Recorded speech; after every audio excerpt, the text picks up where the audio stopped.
Cool. So we'll just kick on, I think. I'll introduce Nick Turner from Mainstream Green, who's going to be taking us on a tour of her wardrobe and discussing plastic-free clothing. After 15 years working in the global consumer goods industry, Nick Turner has learned far too much about our shopping habits and how to make us consume more.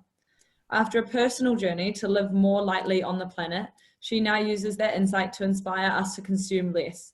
It's better for our own well-being and the well-being of the planet. I've had the opportunity to hear Nick speak a couple of times, and she's also done some great work in Upper Hutt with our business green team. So I'm really looking forward to this talk. Off you go, Nick. Awesome. Cool. Thanks. That's all working okay? Yep, we can hear you. Brilliant. Okay, cool. Welcome to my wardrobe, everybody. I'm coming to you from Cambridge in the mighty Waikato, and my husband still thinks it's really weird that I am streaming our bedroom to the nation, but you know, it's all good. So we're here to talk about clothes tonight, and what I want to talk about first is what clothes have actually got a bit of context around fashion industry and clothes, but also what they've got to do with Plastic-Free July. So nowadays, fashion clothing is actually one of the most unsustainable and polluting industries in the world. And there's lots of kind of different chunks of impact. But if we think about the manufacturing in terms of all of the energy usage and the water usage and the chemical usage and the colorants and the fertilizer from growing the cotton, there's the transport impact in terms of transporting all of those raw materials around and also the finished garments. There's also kind of the ethical side of things in terms of the treatment of workers and workers' rights and things, and all of that impact happens before we get things in our hands, before we get things in our wardrobe. So much of the impact comes before. Then in terms of the plastic, a majority of clothes that are made now are made with synthetic fabrics. The most common one being polyester, and polyester is derived from crude oil. It's a plastic polymer. So there's kind of that creation of demand for plastics and synthetics, but then there's also the tiny, super tiny pieces of plastic that shed off them when we wear them, and also a lot when we wash them. And those are called microfibers. And those have become a pretty big deal because they escape wastewater treatment plants can't stop them. They escape out of those. They get into our waterways, they get into our oceans, they get into our soils, they get into our drinking water. Ultimately, they end up getting into us. So the plastic side of fashion is actually a pretty big deal. And that's kind of all I want to say about it, because I don't want to overwhelm you with how kind of bad everything is. I really want to focus on some of the things we can do, particularly focusing on that plastic side of things. And it is super easy to get overwhelmed and trying to find perfect solutions, as we all know. But if we just all kind of focus on what I really want you to leave with tonight is just one thing that you're going to do differently. And if we all made one better choice, the world's going to be in a lot better place. So just bear that in mind as I kind of work through stuff, because I'm going to throw lots of things at you, but I really want you to just take away one thing. So, and I promise I will open my wardrobe shortly. It's going to be like a grand reveal, so it will come. So I want to talk about 3 different things tonight. And the first one is all about buying less. So the impact of the fashion industry is such because we're just buying so much. Stuff's cheaper than it ever was before, the quality's lower, we're wearing it less. You know, we just don't value our clothes the way that we used to. In fact, it's estimated that we only regularly wear about 20 to 30% of what's in our wardrobe. So the other 70 to 80% is predominantly just noise.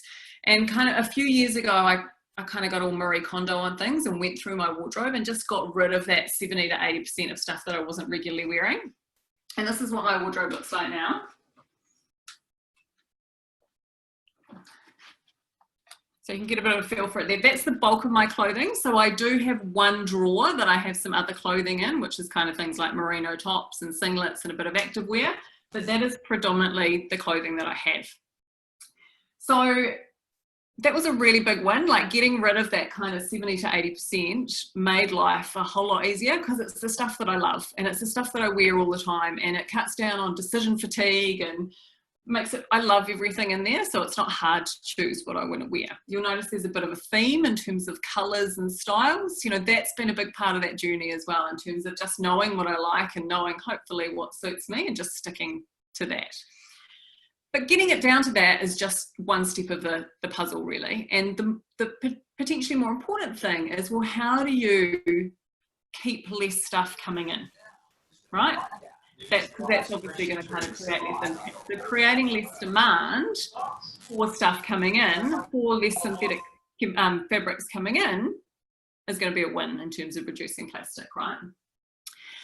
So a couple of things I always do is I always make sure whatever's going into my wardrobe, it's just a really honest conversation with myself in terms of, I've really got to love it, and I've got to be happy to wear it for a really long amount of time or wear it a lot.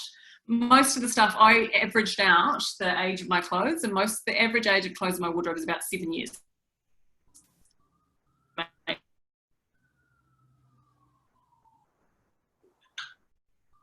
Oh, I think 11 years old. Let's stop here. 6 years old. You know, and because I'm only choosing stuff that I love, it stays in there. I'm happy for it to stay in there for a long time.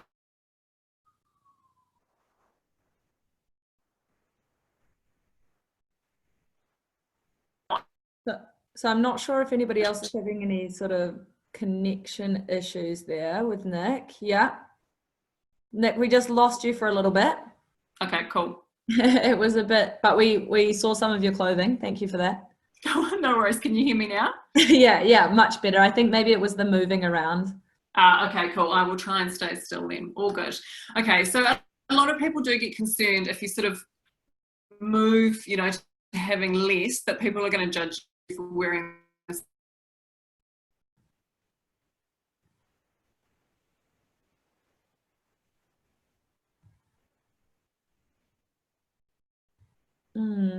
Unfortunately, it sounds like we've lost Nick again. Have you lost me? Yeah, sorry, we just lost you again. You're just about to start. You think people would judge us less for wearing the same clothes? Okay, cool. Yeah, but there's actually this concept called the spotlight effect in psychology. And what that tells us is actually we think people notice us way less than they actually do. And we're all focused on ourselves, right? And there's some really cool case studies of people who have worn the same thing over and over again. And it's taken other people months to even notice that. So I always have that in the back of my mind. And also the other thing that can be really helpful is just to avoid. A long time ago, I unsubscribed from a whole lot of marketing emails and things from fashion brands. I don't just go browsing at shops. I avoid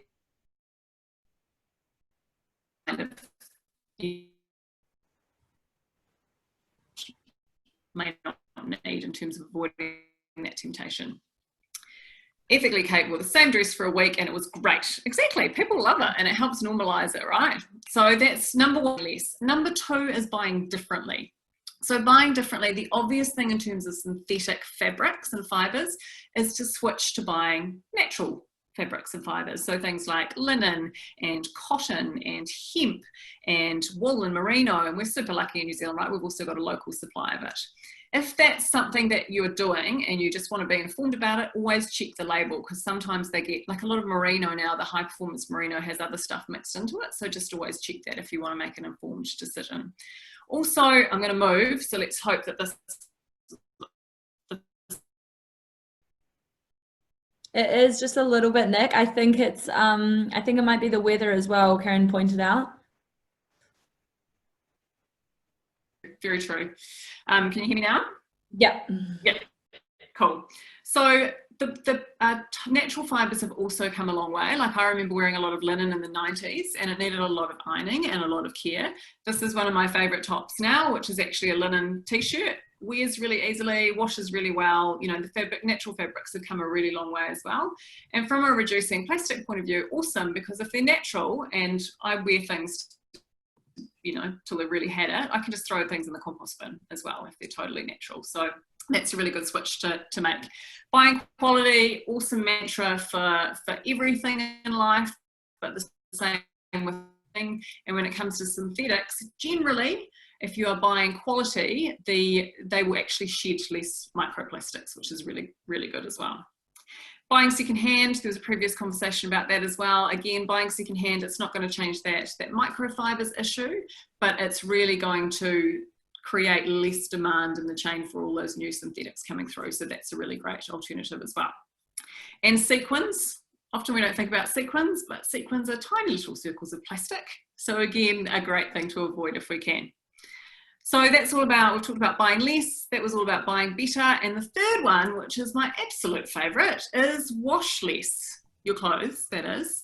So we actually wash our clothes too much. So, you know, rule of thumb, and I'm desperately trying to teach my children this, is put things in the washing basket when they need a wash. You know, we spot clean stuff a lot. I will put stuff out in the sun to air a lot, and I'm going to move, yeah, work with me. You know, these sort of, I wear a lot of sort of blazer style jackets. I really wash those. That would go out in the sun. I might turn it inside out and put it in the sun. And if it is a bit stinky, I spray it with vodka. So that's an old trick from backstage at the theatre. Use the cheap stuff, get the cheap vodka, give it a bit of spray, stick it out in the sun, and that really helps in terms of neutralising any smells as well. I've also started lately wearing an apron. Brilliant. Because it's the same thing, I need to wash my clothes a whole lot less because I'm not getting stuff all over them. Also, in terms of microfibers, so some of the things that you can do in terms of the way you wash things can really help in terms of reducing all of those coming off. So shorter washes are better. Doing a full load is better because you're not getting agitation in an emptier load. Doing a cold wash is better because it doesn't damage the fabric as much. Using laundry liquid over laundry powder is better. All those simple changes really reduce the amount of microfibers that are going to come out in your wash. You can also buy things, there's a thing called a guppy bag, which you can get in New Zealand from Kathmandu, or Macpac, or a Cora ball, which will help to capture a lot of those microfibers. But my favourite thing is honestly just to wash less because it's going to save you time. It's going to reduce those microfibers shedding, and it's also going to reduce your energy impact, your use of water, all those things. So it's a really, really big one. So the three things I've talked about is buying less, buying better in terms of switching to those natural fabrics, or buying secondhand, and also just washing less, which is just such a big one. So like I said, you know, remember that it's not an all or nothing game. You don't have to do all of those things. If all of us went away and did one of those things differently, it would be such a big win. So I really encourage you to just think about the one thing you're going to do differently. And also, before I go, I'm also going to be releasing a virtual home tour of my whole home shortly, and we'll be sending out a link where you can sign that up, and I'll put that in the chat if you're keen to see more of the house. So thanks heaps for joining me. Over to you, Millie. Cool, thanks, Nick. So yeah, with that, we're going to move